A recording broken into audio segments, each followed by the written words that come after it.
There we go. So welcome everyone. Just as an understanding of where people are up to, are you all new to the Catalyst or new to being the proposer? Is anyone like to say a little something? New proposer. Okay, fantastic. But not new to Cardano. Okay, and Catalyst as well. You've been around for a few funds. First time I really get into it. Okay, fantastic. Anyone else? I'm in a similar boat. Never been involved in a proposal. Not new to Cardano, but I did participate in voting for funds 7 and 6. Okay, fantastic. Well, welcome. I'm new to Cardano as well as being new to proposing. Okay, fantastic. So, Hello. Yep. Oh dear. Can you hear me? Yeah, it's a little low, but go for it. All right. That's better. I'm not new to Cardano. I have been involved with the Catalyst since last spring, I think Fund 4 maybe.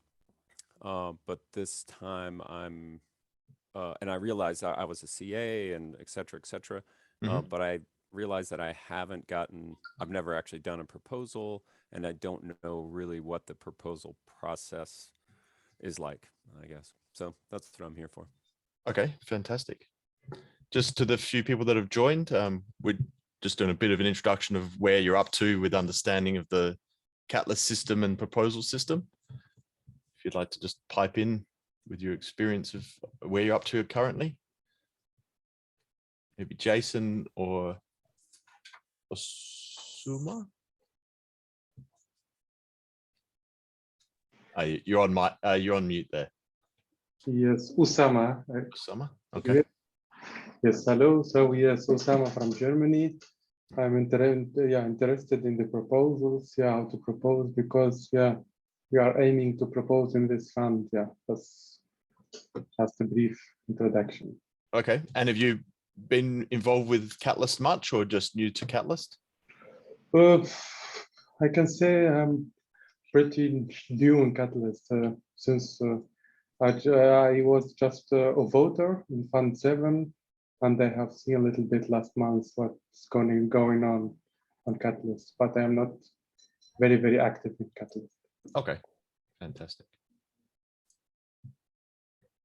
Anyone else want to just give a little introduction to where you're up to with the Catalyst, or should we get into it a little bit? I can do. Yeah, go ahead.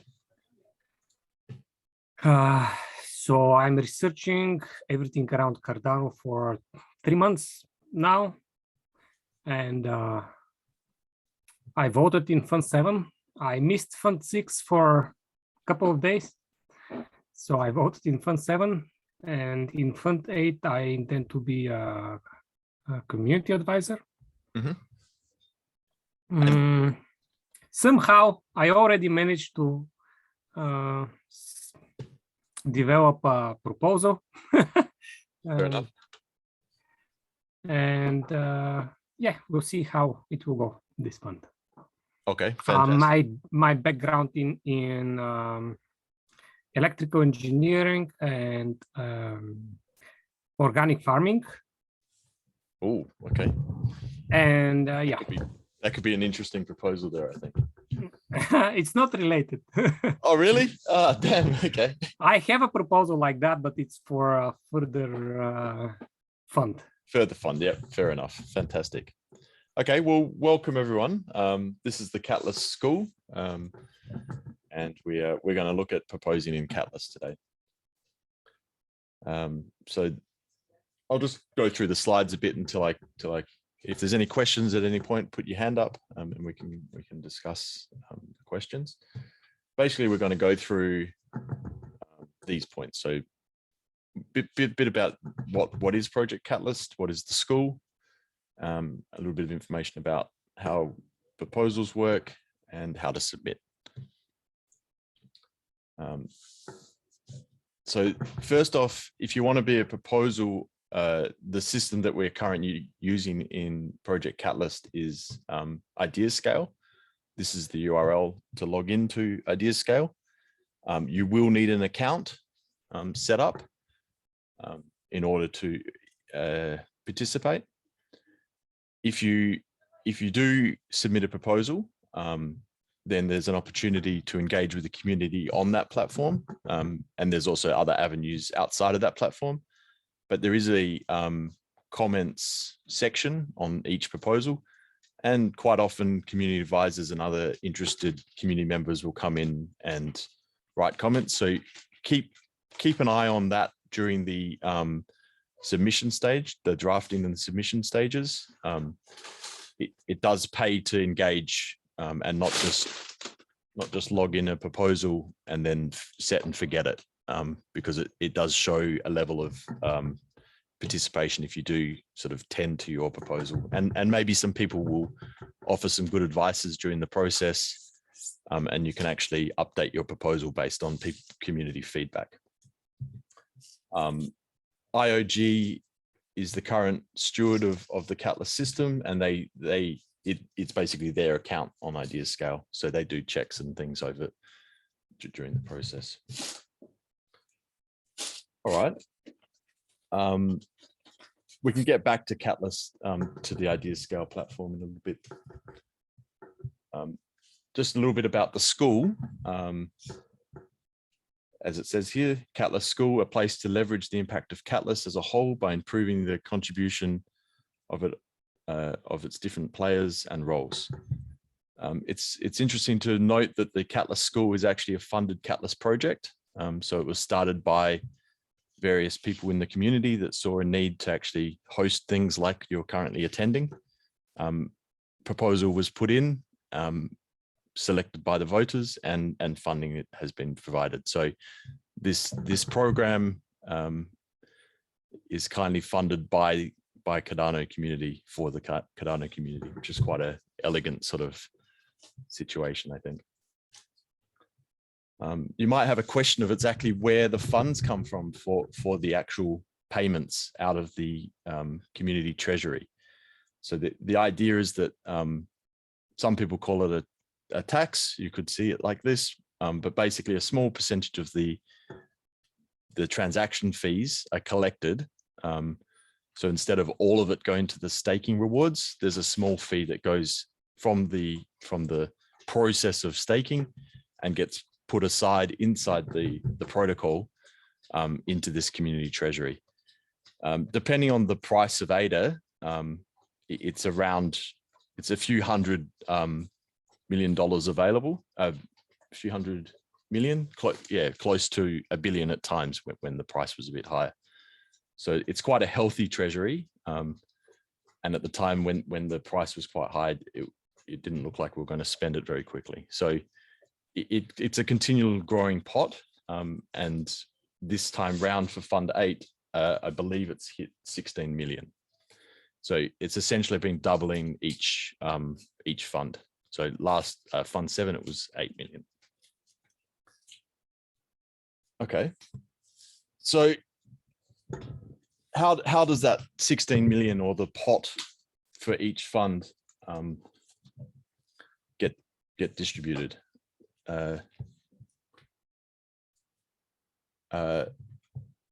What happens is that there's these challenges. Originally in early funds, they were set by IOG.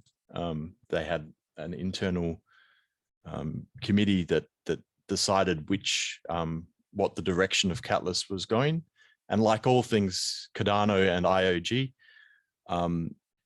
they slowly transitioned that over to being a community-led initiative. So now what happens is that as part of each fund, there's an ability for you or anyone to help decide the future direction of Catalyst by proposing what they call challenges. So all the challenges that are in Fund 8 have been submitted by the community. I think there's a few that IOG, they originally stepped out, I think, in Fund 6, but have come back and said that there's a few directions that they would like to see the the community go in and have also submitted a few funds that were voted on actually. So it's part of the process that, so in Fund 8, there will be challenge setting for Fund 9. So you can think about that if you do also want to submit a challenge setting proposal, you're welcome to do that as well as your funded proposal. There is no reward for submitting a challenge setting proposal, but there is a whole thing about challenge teams, which I won't go into. But if you're interested, there's various avenues to find out about that.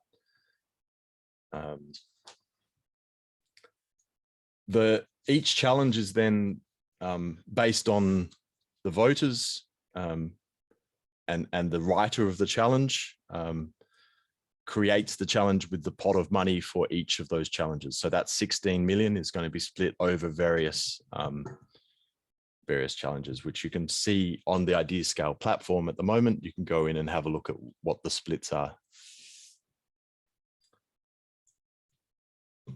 So this is the challenge setting page for Fund 6 for Fund 7.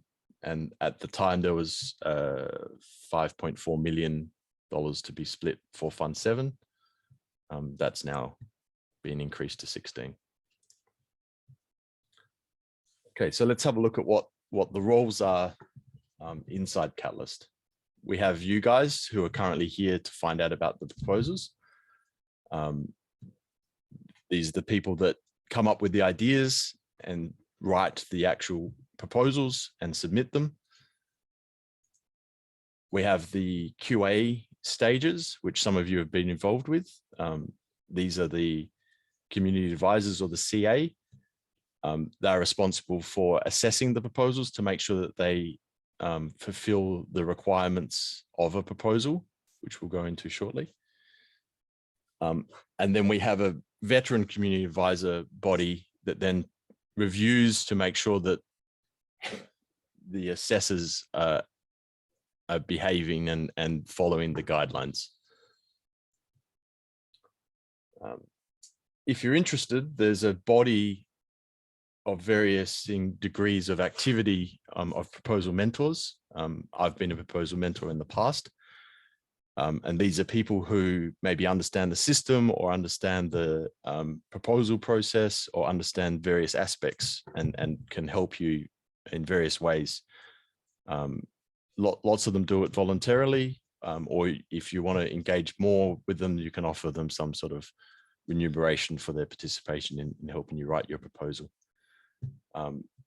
There's a small active group of people on the community Discord. So that's a place to go and access the proposal mentors. They actually have a tag called proposal mentor, which is self-assigned. Then we have the voters, and these are the kind of the people that we're all here for. Lots of us are also voters. So those people are the ADA holders, and that's what the proposals are here for. They're here to actually benefit the ADA holders as the stakeholders who are the relevant people in the system who are benefiting from our projects. And you may also notice when you're submitting your proposal, there's an idea of a referrer. So if you're new to the ecosystem or someone recommended that you put a proposal, you can actually offer them a reward should you get funded. And there's a pool of funds, each fund, it's a lot of funds, that is assigned to give to the referrers. So that process is offering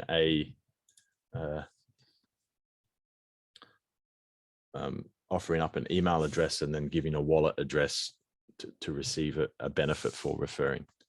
And you can also pick that up as well if you've referred someone. Feel free to ask them to add your email. And it's usually a couple of $1,000s if it's a successful funded referral. Okay, so that's just an overview of the process. So we're currently in the insight sharing stage. The purpose of this stage is to actually just initially put ideas out there and see how the community and other people interact with the idea. This is like a pre-proposal. This is a week-long process, and it's coming to an end, I think, on Thursday. So if you head to IdeaScale, this is the current stage we're into. And people offer insights about various projects that they might be interested in working on, or improvements to the system. So it's quite an important stage, but I think some people in the community, like myself, feel that it's a little bit forgotten, and that the IdeaScale platform isn't the best place for that. But it's a discussion for some other time. But we're currently in the insight sharing stage. After that, and this is probably the bit that you guys are most interested in, is the proposal submission stage, or the drafting stage. This is a week-long process, and it's important that if you are going to submit a proposal, that you submit during this week period. If you miss the week window, you cannot submit a proposal in this fund.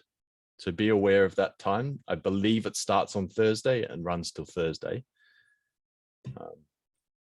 So keep that in mind, that you'll need an IdeaScale account, and you need to at least create a draft of your proposal in the platform.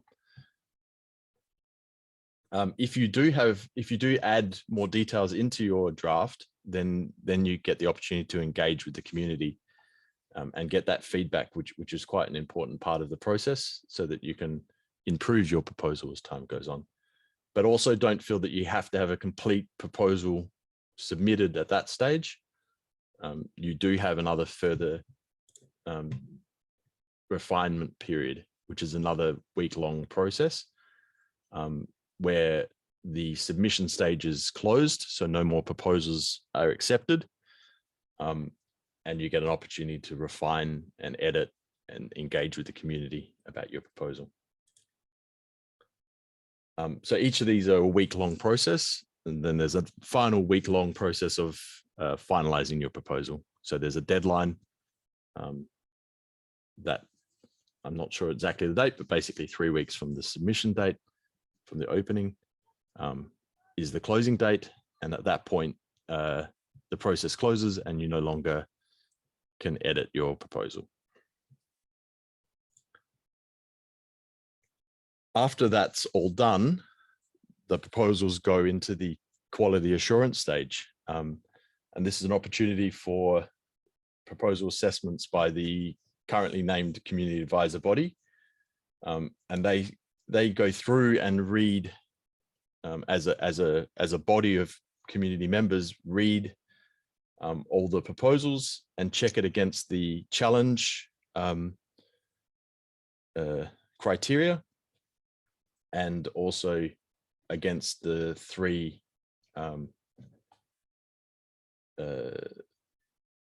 guidelines, which we'll get to in a minute as well.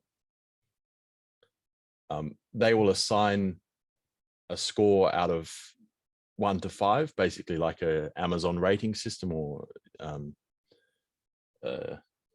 Uber rating system, of how well you've covered off on the guidelines for the proposal. And at the end of that, you'll be given a score that will appear on the voting app. And the idea of this is that voters don't necessarily have the ability to read and review all proposals. So this assessment stage gives the community a time to actually filter up and down the quality of the proposals. After this, we have the community, the veteran community advisors review these assessments and check them against another set of criteria to make sure that the community advisors have correctly rated the proposals.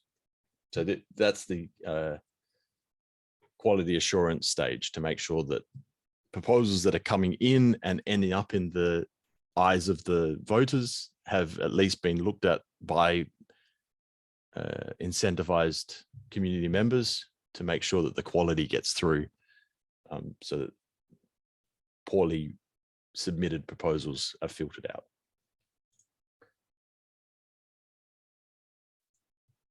And then finally, we have the voting, which maybe some of you have been involved with. We get, as is the example down here, in Catalyst voting, we get to vote up or down a proposal. And then the result is the sum of those two. There, I believe it's a 15%. In order to get successfully funded, you have to have 15% more positives than negatives. When you're doing all this process, keep in mind that there's a limited amount of funds available. So let's say there's a pool of 250,000 or 500,000 or something.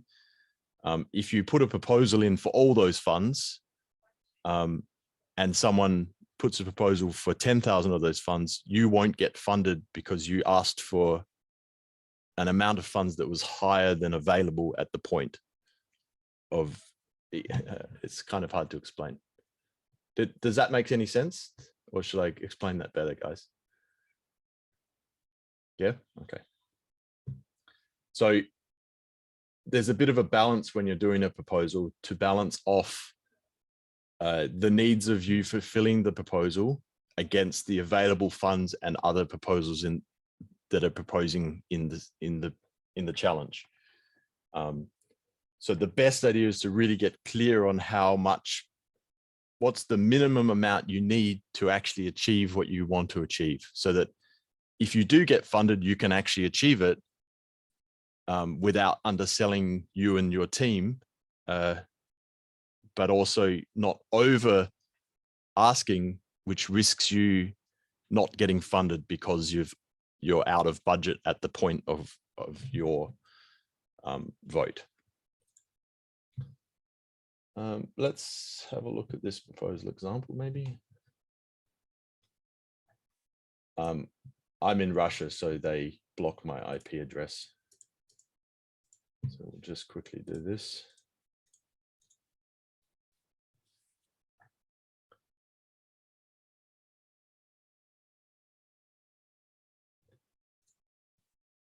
Sorry about this. At least you know I'm human, right?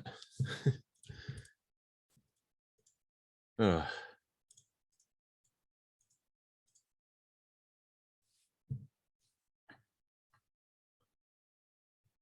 Oh, I'm on a different account. Okay, let's not do that. I think you can, I can share these slides, I think. I can share these here. Chat.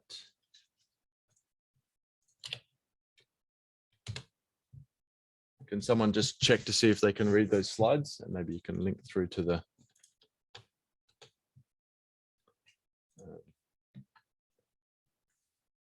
I believe it goes to the Catalyst school proposal. Okay.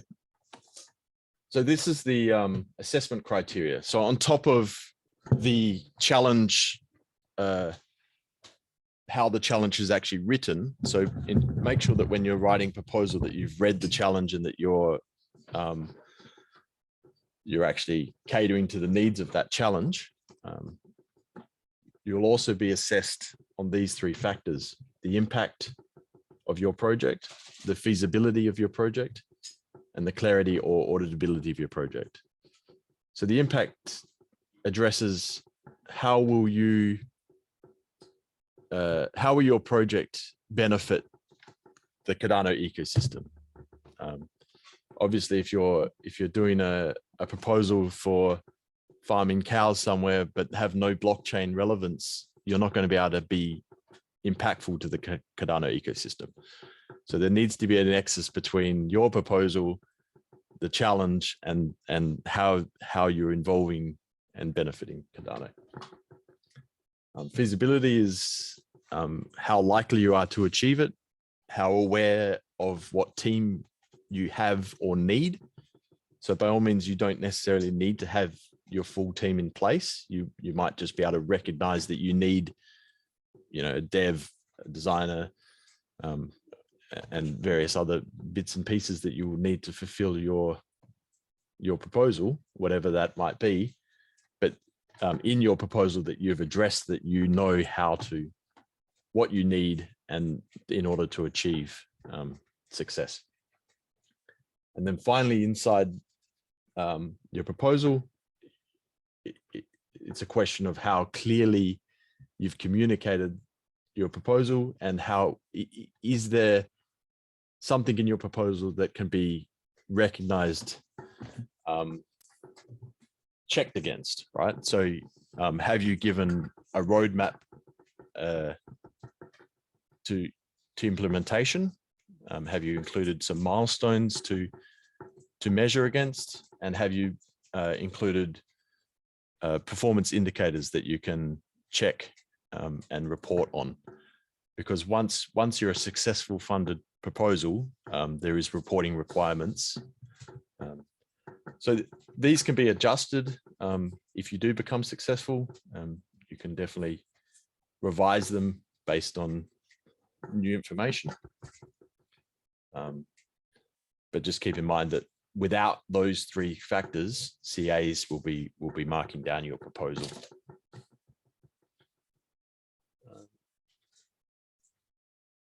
Yes, you've got a question there. Yes, I have a question regarding reporting. So is there any, I can say, templates for reports or requirements for reporting? Because when I get now the reporting reports templates or reports requirements, I can also in my proposal write the how to say the KPIs for the project. Or the KPIs are set, are yours to set, basically. So you'll be judged on them by the voting community, whether they feel that your project is whether you've chosen relevant KPIs and whether they're successful. But it's not a large part of the proposal process. I think it's kind of just that you've identified that there are measures that you need to put in place. And when you do actually report them, there's a monthly report to submit, and you will put the KPIs that you've chosen to report against and report on those. So there's no template, because the ecosystem is so diverse. There's no way to set specific KPIs. There is talk amongst various people of like offering that maybe, but it's not a given that there's any set KPIs. Remembering that we're only in Fund 8 of a very long funding process into the future. So we have 4 funds a year. We've essentially been going for 18 months, I think, at this point. So some of the process, like you are joining this community that's developed, but it is still very much developing. I understand. Okay, thank you. There is a link to the CA guide, which does get updated every fund. So do familiarize yourself with that guide, and it may change up to the point of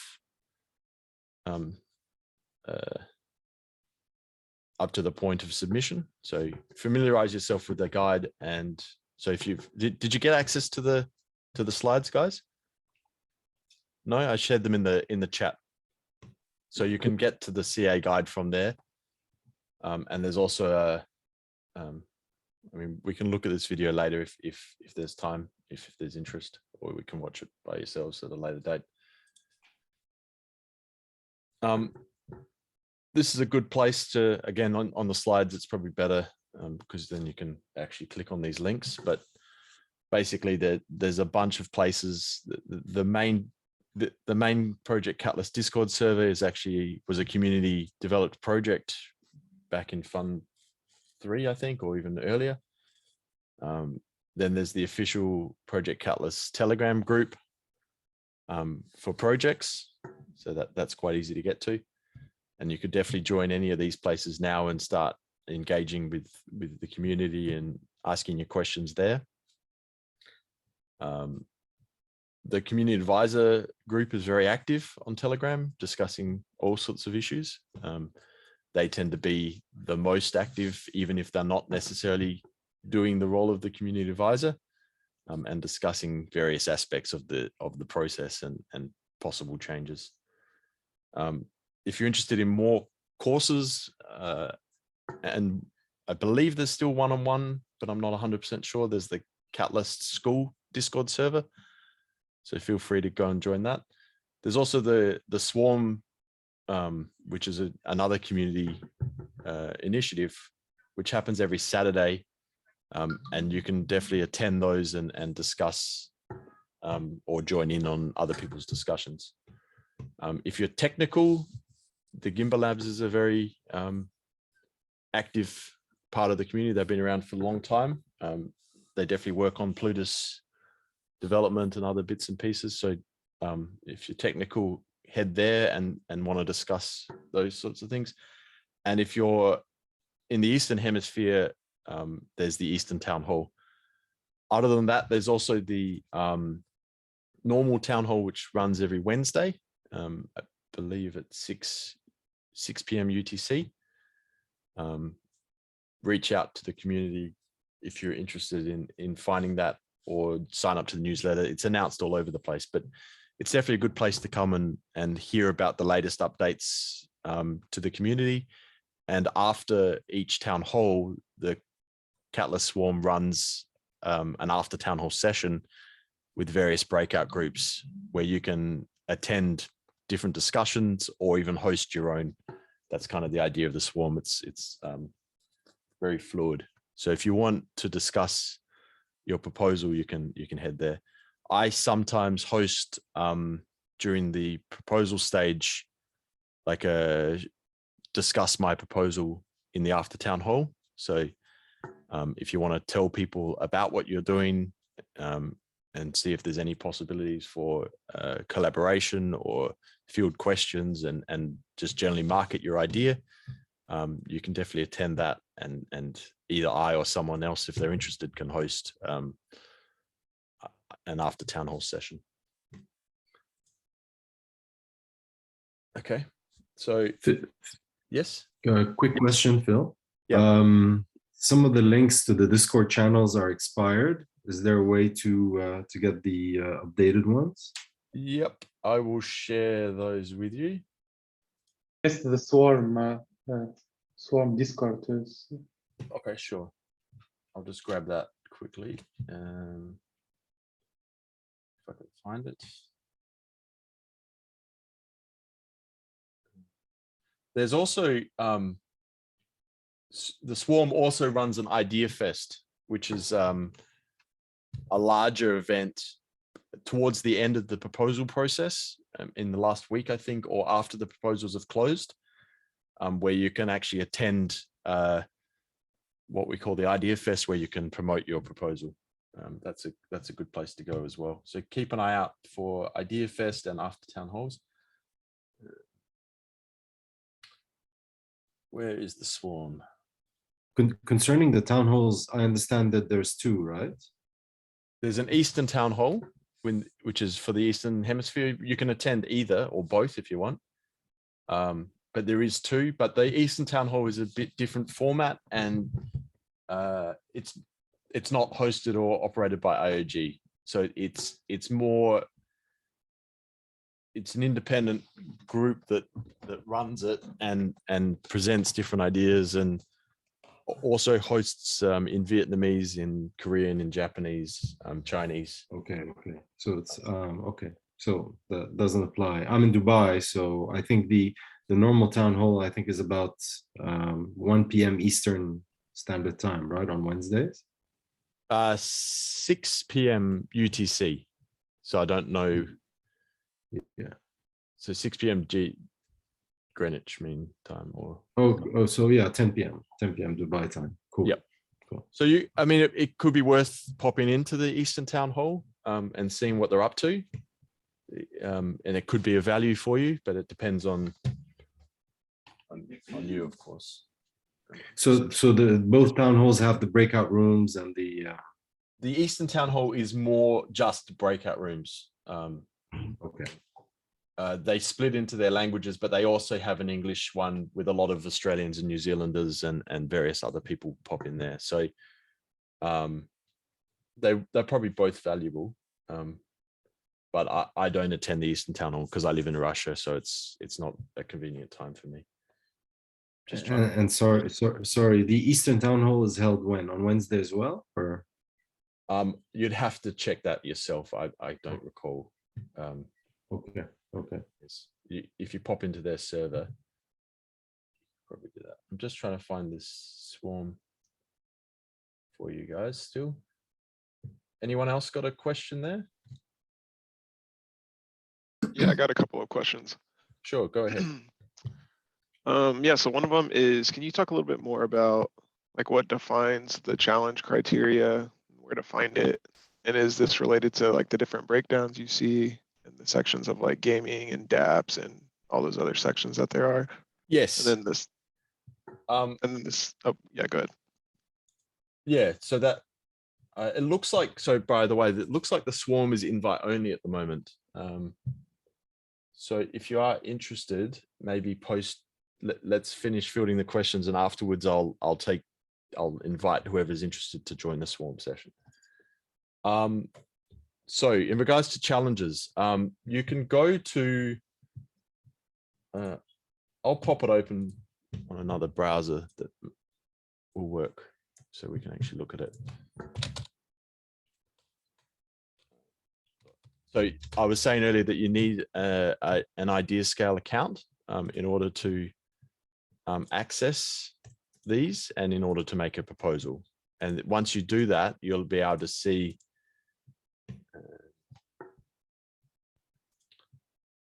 I'll share now idea scale. So share screen one.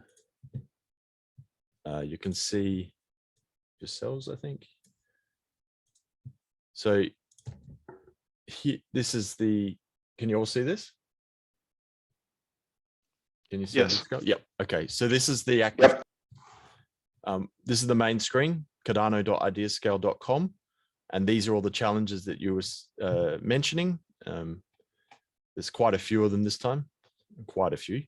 So you would have to look through here and find the one that best suits your proposal. You mentioned gaming. Let's see, I believe there's a gaming on chain if it's been funded again. Yeah, here it is. So gaming on chain. So if you were developing a game, for instance, or something game related, you could click here. And then it will give you the challenge brief. It will give you the amount. So on offer is half a mil worth of ADA. And then it will give you the challenge brief. And then it's broken down. These are not exhaustive, obviously, but you could look at this as a suggestion to adding these criteria. But if you were proposing here, you would want to read this and make sure that you're covering off on whatever this is talking about. So obviously, if you're not doing a game, you wouldn't be proposing here. There is a MISC challenge. So if you don't fit anywhere else, there is a MISC challenge, but please keep, please find a better one if it exists. I was involved with the MISC challenge, this fund, and we definitely tried to encourage people who were submitting in there that could have submitted somewhere else to go somewhere else, because you're more likely to get funded in your own specific challenge if it exists. So don't just automatically go here. This exists to capture all those weird, strange ideas that people might have that weren't being funded previously. So yeah, have a look through, find which one's relevant, give it a good read, make sure that you're signed up to Ideas Scale before Thursday, and make sure that you submit a seed proposal in that opening week. So I'll just show you how to do that up here, I believe. It's turned off at the moment. So there'll be a button here, I think, and a button down here probably that says submit a proposal when it opens, maybe in here somewhere. These are my ideas. Okay. Does that answer your question? Did you have another one? Yeah, that answers my question. Thanks. Yeah, my other question was in regards to the voting. When I was looking at kind of F7 and all the votes of people who ended up winning, I mean, I would see maybe somebody would have, I don't know, 95% of yeses out of like 50 million votes. But then somebody else would have maybe a less percentage of yeses, but out of like 60 million votes, maybe you had 90% of 60. So the 90% of yeses ended up winning because they had more votes in total on their project. So I'm just wondering kind of how does that happen? Yeah, okay. Let me, I'll just find the votes and I'll take you through that a little bit, because it's not quite as straightforward. It's obvious when you understand it, but it's not straightforward to get your head around it to start with, I think. So let me see if I can find that quickly. Does someone have another question while I look for that at all? No? Okay.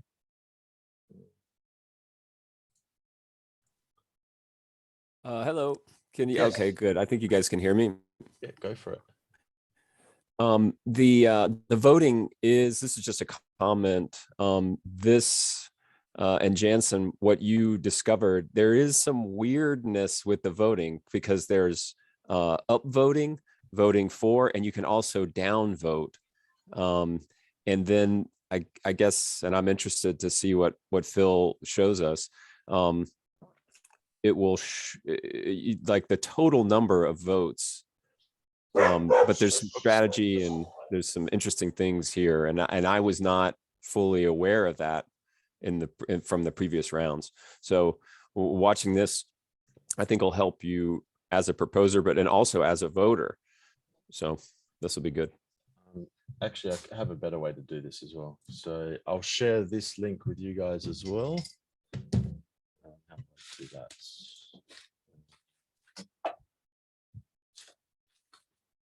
I've lost my interface somewhere. Up here. So this is the vote. This is the vote document, and then there's a tool that we made. So I don't know if you guys have used this tool at all. Has anyone seen this tool before? Yeah, cool. So this is a funded proposal that I've involved with as part of the Cardano AIM project. So if we go back to the Fund 7 gaming or something, yeah, Gamers on Chain. So this is actually a good resource for you guys as well. So you can actually go back and read all other people's proposals, read the scores and see which ones were funded and which ones were not. So that's one way to do that. But I'll just quickly go through because this is quite nice interface as well to see this. So like you said, there was 199 votes here in the yes and 1 million no. So the sum of that becomes the result, right? And then if you go down to the actual, so this is just the results, but if you go down a few 14 pages, I think it is, or a bit more, you get to the details, right? So the way this then works, and this is what I was describing before. So this is important to understand. The best, so this was the project with the most sum voted, this one here, in this challenge, in the AI challenge.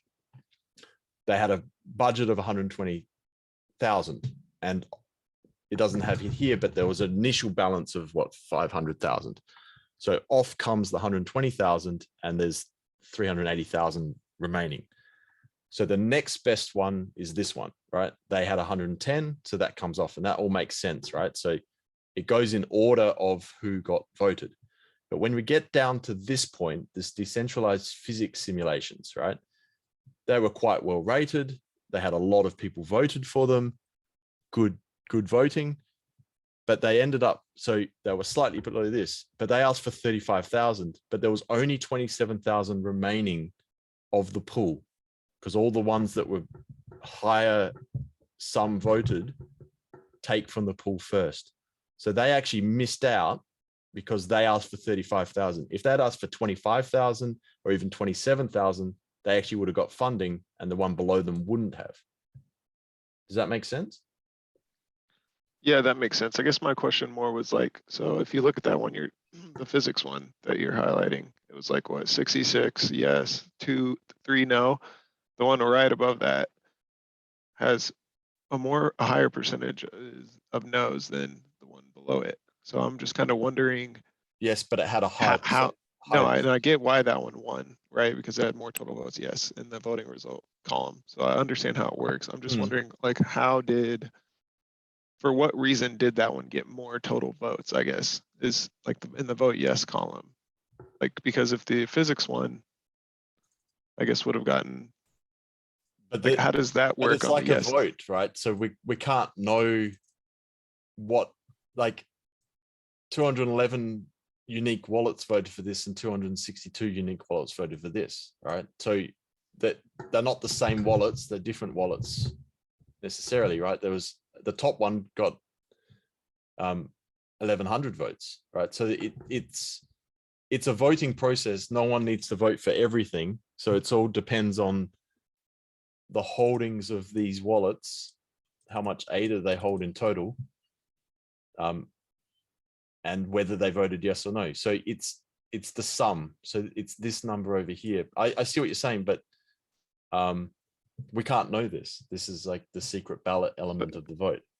Yeah, so is that number right there, is that like the total amount of ADA that those 211 wallets had that voted yes? Or I guess what? Yes. So there was 211 wallets that voted.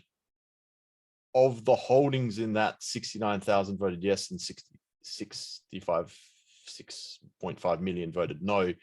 And the sum of those wallets that voted for this project was 63 million. Gotcha. So that makes more sense. This decentralized physics simulations got stiffed right at the end, but partly because look, if they could have done it for 25,000, they should have put it in for 25,000. That's what I was making a point out, right? Whereas this one, 100,000 here, well, they missed out a lot, right? So they would have had to be in the top 4 or 5 in order to get funded at 100,000, if that makes any sense, guys. Yeah. So that makes sense.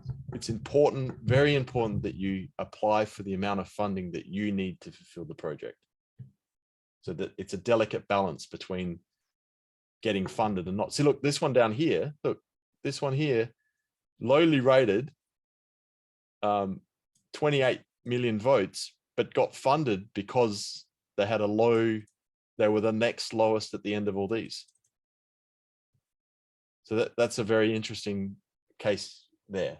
So if you have a small proposal, you can maybe pick up a funding, even if you're not so popular, let's say. And then we have the ones that were significantly voted no. Therefore, they didn't get the 15% over the yes vote to no vote, and therefore were not approved at all. If that makes any sense. So all these proposals above the not approved were positively voted, but not enough votes voted for them in order to get funded. That makes sense, guys. Questions? Any other questions?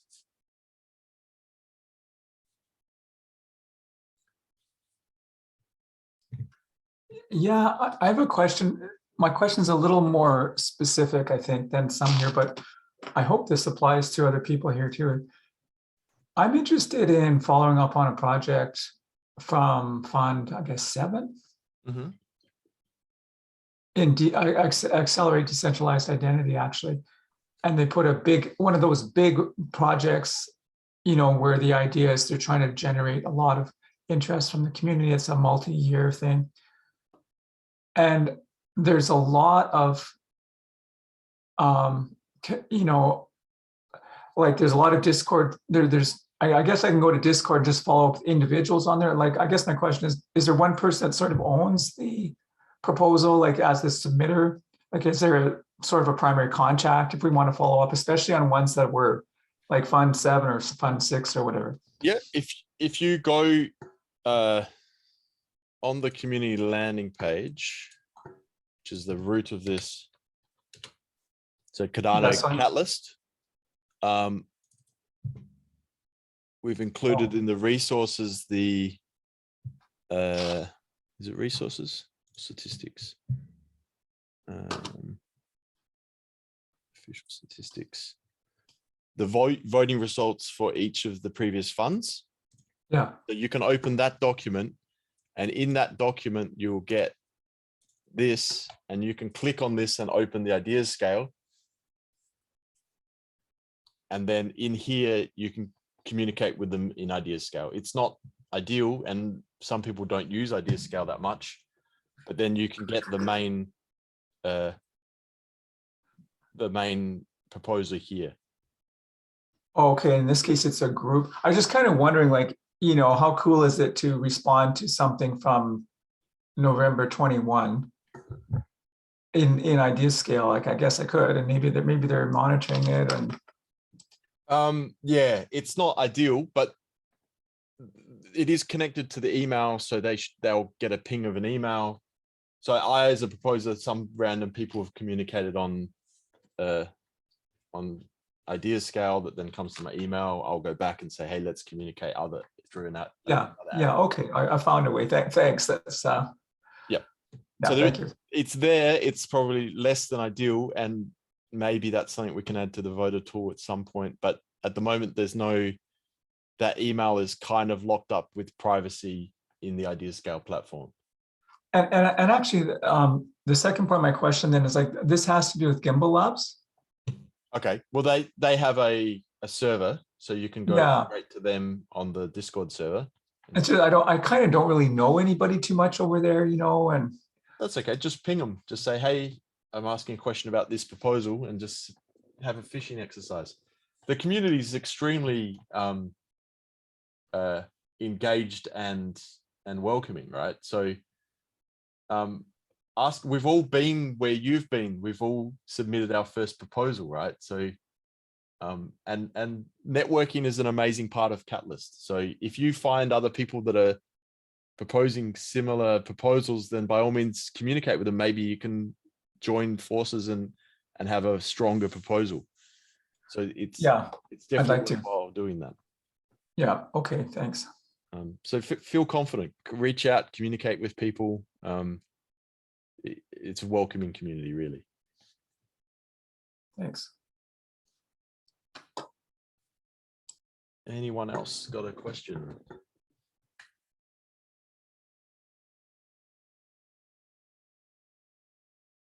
So I would say try and attend the town hall. I can get you guys a link if you hang about while I get the town hall link. It's a standard link to a Zoom. Let's see if I can find it. And of course, if you've got a question, just sing out, and I'll address it while I look for this. I had a question. This is Abe. I'm really interested in this process, and I think everybody on the call probably has frequent conversations about bandwidth and things. And I was curious, do you guys have any like average amount of time that people spend on some of these like smaller proposals? I know some of these proposals are quite small, and some of them are other quite large and ambitious. So it's probably a challenge, but I guess any advice on kind of keeping these manageable and not getting the scope to where you're underwater on them? I guess it's up to you, because some people do this as a side project, as something interesting, and throw out a proposal that they can achieve with a weekends and evenings. Or a lot of people that are active, like myself, are transitioning towards doing this full time, and there's kind of avenues to do that.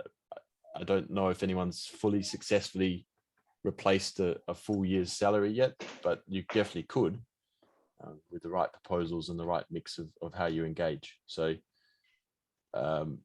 your engagement would be up to you, and you're welcome to put a 1-year timeline on your proposal and see how the voters pick it up and say, right? So that's the other thing to remember with timing. Every 3 months there's a new fund. So a few things about that. If you aren't successful this fund, you'll get a whole stack of feedback through the CA process that you can mix into your proposal. And if you're engaged a lot, you can meet and greet new people and build your team out. So you'll come with a better proposal. If you're not successful one fund, you can come to another in 3 months' time. So it's quite a short period of funding. And on top of that, if you are successful, you could definitely put in a proposal just for the next 3 months. I've been doing that, and I would suggest not doing that, but you can do that. I would focus more on a 6-month timeline, because otherwise you get funding for your current proposal, and then now in this, like by the time you get funding, we just got Fund 7 funding and Fund 8's just about to start. So bear that in mind, that 6 months is probably more comfortable than 3 months, but it's entirely up to you how you engage with the timings and stuff. Yeah, good point. It does. Yeah, definitely. And when you say make the proposal for 3 months versus 6 months versus a year, that's like it will recur with subsequent funds, or that's like the deliverables and performance indicator timeline, you mean? Yeah, well, your milestones and how long you think the proposal is going to take to deliver. Mm-hmm. But you can Right. definitely create a proposal with the idea of applying for additional funding in the future, right? So you can, I think that's one of the magic things about Catalyst, that the barriers to entry are quite low, and you can pick up a $10,000 proposal and work for 3 months and deliver something cool, and then come back to the community and say, hey, here's my cool thing I delivered. I want to build it out in this way. Can you support me to do that? There is a risk to that equally you then have to go through the process again. You then have to get attention again, and you risk not getting that. So that you have to keep that in mind. But that opportunity is there. So you could do that for sure. Yeah, that's helpful. I appreciate it. You're welcome. And it is a Phil, very just to jump. It is a very successful way that people have engaged with the system. I think Phil. there's a hand up first, and then I'll come to you if I can, Karim. Do you want to go ahead, Hassan? Okay, so I have a question, please, regarding the proposals. So I am thinking in the proposal, for example, for me in my situation, you are working on a solution, on a prototype, and we don't want, like many companies, we don't want to show all the architecture, the code, and so on. But also for us, in order to show that we are, how to say, that we are making something and not just saying big ideas. We want to show this architecture code and what we are making for the CAs maybe, but I don't know how could we show that, because in the we can, yes, we will describe the whole project in the proposal, but the actual, how to say, the architecture, what we are doing, and so on, we don't like to make it. Could we make it just open for the CAs, or could we just speak with the CAs in a closed way in order to show that out? Not really. That there's no real systems in place to be able to do that. The CAs are going to be assessing your public proposal. Okay, so what's the, how to say, the direct question, how to protect, I can say, the idea a little bit? Well, I mean, idea scale, the proposals currently are protected behind idea scale. So you do need an idea scale account to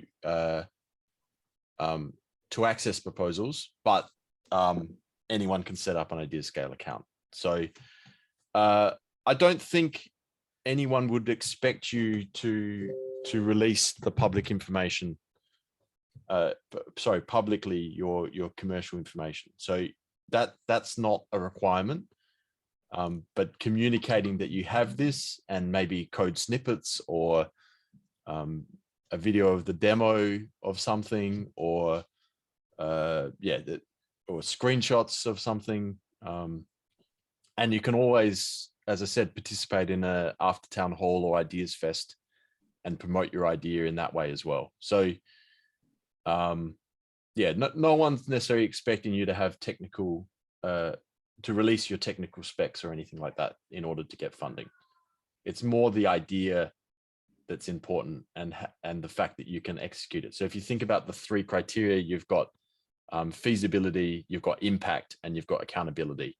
So in there, no one's asking you to prove that you have you want to prove that you have the technical skills and the background to achieve, but no one's asking you to prove that you have that physical stuff available at this point. Okay, thank you. Karim, you want to go ahead? Thanks, Phil. I guess I'm trying to build something that's quite considerable, let's say, in size, and I'm not expecting to get all the funds from Catalyst. I'm not too clear on what you meant about 3 months versus 6 months. So maybe if I explain what I understood, you could clarify it. So for me, initially, I'm trying to get the initial use case designs and UX design case done, and then the white paper, the pitch deck, and so forth. So this is what I'm hoping to get funded by Catalyst, and then take it to VCs. Mm-hmm. Your advice was when you said 6 months versus 3 months, was it in terms of time? I mean, the fund the whole fund process lasts 3 months, as I understand it. No, So it when lasts, you say 6 months, it lasts however long you propose, right? So in your proposal, you can set the timeline. So that advice was more because there's a new fund every 3 months. You can ask for enough funds to last you 3 months, okay, and I reapply gotcha. in 3 months. But I was suggesting that 6 months is more comfortable. So if you can get your proposal to last 6 months and then wish to reapply, that's fine. But in your case, you might only want 2 months funding to achieve, or 1 month, or 1 week, even whatever you decide. That's in your proposal, and the community will decide based on what you offer, right? So I got you. It was more on the amount of funds to ask for. It wasn't really about timelines. So it's fine. I mean, my understanding is that the more the proposal is detailed in terms of phases and roadmaps and so forth, the more chance you have of getting funded. But I think you were referring to the amount requested. So I may give a timeline that will last a year and ask for the funds for 6 months or 3 months. Yeah, you could say that I need these funds to achieve phase 1, and phase 2 is this, and I'll either come back for new funding, or I'm going to approach VCs for funding at that point. And then there's always slippage of times, and things happen in these projects. So it's not as harsh as a normal grant funding process, and it's not as harsh as a normal VC process. So that's kind of the joy of this, that everyone can kind of propose what they really want to achieve and what they're passionate about, what they want to see exist, get the funding and start doing it. And then a lot of people don't have business experience, don't have startup experience. So it's a new way of engaging with the financial world that most people don't get access to. This is great. I have a further question that's a bit more technical. I don't know if it's a good time to ask. Let's see if there's another question. If there's not, by all means ask, and I'll see how I go with answering it. Anyone else have a question? No? Okay, go ahead, ask your question, then I'll see how I go. Yeah, I mean, basically, I want to build a two-way NFT marketplace, right? So NFT on the back end for the content owners, and a more normal commercial marketplace on the front end. And you know, I want to build on the existing Cardano and existing NFT marketplace. So I'm trying to reuse as much as possible. And I'm wondering, where's the best place, or where would where's the best place to get more technical advice on the development and so forth? I mean, we're facing I think everyone's facing the challenge of finding developers, right? Haskell developers. But before we get there, even, you know, how to structure it and how to build it out. Where would you go for that kind of advice? I mean, Gimbal Labs is kind of out there with the technical side of things, like I described earlier. They're in great support of developers and building out the development side of Catalyst and Cardano. Okay. That's where I would suggest to go, and they will probably be able to point you in the right direction beyond that. Great. And you're going to be able to share the Discord invite for the Gimbal Labs? Yes. I've shared my Discord ID in the chat so that you could invite me. I think the Gimbal Labs is still open. It's fine. Let me double check it, because I think people were mentioning the Swarm wasn't working. And I'll have to ask why. Got so many servers now open. I don't know. Yeah. Indigo protocol. I want also to add something, additional information to Karim. Maybe it's useful. I don't know if you know the Bluetooth Pioneer program and the channels. Yeah, maybe your thoughts also. For example, for me, I am a Bluetooth Pioneer, and maybe I'm now engaging in Bluetooth Pioneer. So maybe also in the channels there are a lot of technical questions. Maybe. Since I'm not a developer, Osama, it's so I'm aware of the Bluetooth Pioneer, and I'm trying to go through some of the Haskell classes. I'm not a coder. I'm trying to familiarize myself enough so that I can have intelligent conversations, but I will need somebody technical on my team. So I'm on the hunt for those resources. I already have the UX resources, so I'm just finding my way. I don't know if, but I'll definitely check the Plutus Pioneers to see if maybe that's a good place to look for that kind of help. Yeah, thank you. It's definitely a good place to start, and Gimbal Labs as well. I've shared Gimbal Labs Discord there. That should get you to there. The Swarm was the one that currently is closed. So is there anyone that would like to join the Swarm server? And I can try and invite you. Do you want to share your Discord, Ilya? And I'll and anyone else that wants to join the Swarm, I will give an invite. The Swarm in Discord, I'm already there. Okay, well, there you go. Fantastic. Okay, we have hit the hour, but I'm here to field any other questions if people have questions. Anyone else got some burning questions, or everyone's ready to plop their proposals into IdeaScale and start the process?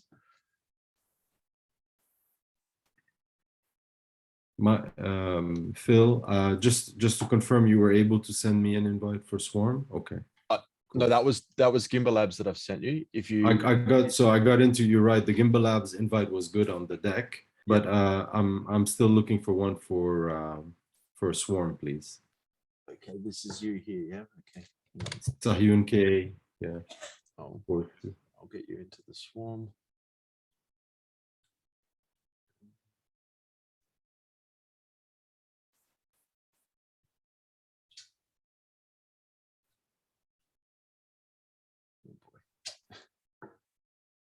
Keep forgetting what their logo looks like. There's also a Catalyst school. Oh, there it is. That's them. So invite people. Ask someone with invite permission for help. Ah, okay. I do not have invite permission. Hey, I'm just gonna jump in here, say thank you very much, Phil. You're It's great to meet all of you all. Please, yeah, look for me on the community. Like Phil said, we are very open group. You know, there's no, I've never seen anyone get sort of squashed down for asking a question. So yeah, please look for me, and I'm looking forward to seeing your proposals. Thanks, Jimmy. Bye. Bye-bye. I will contact you, Karim, individually, just so we're connected on. Sounds good, Phil. On Discord, and then I'll try and work out how to get you into the swarm because I'm not 100% sure. Are you on the community server, the Cardano Project Catalyst? I'm on the Catalyst. I'm on the Catalyst School as well. Okay. Discord It might be server. easy if you just ping me, Phil K AIM. Give me a ping and I will work out how to get you into Swarm. Your user ID is Phil K. Yep. AIM. Cool. AIM. With the AIM square bracket. Okay. I think that probably wraps us up. Unless there's another burning question, we can close that down. Thanks, Phil. Thanks for everything. Thanks, guys. I'll stop the recording.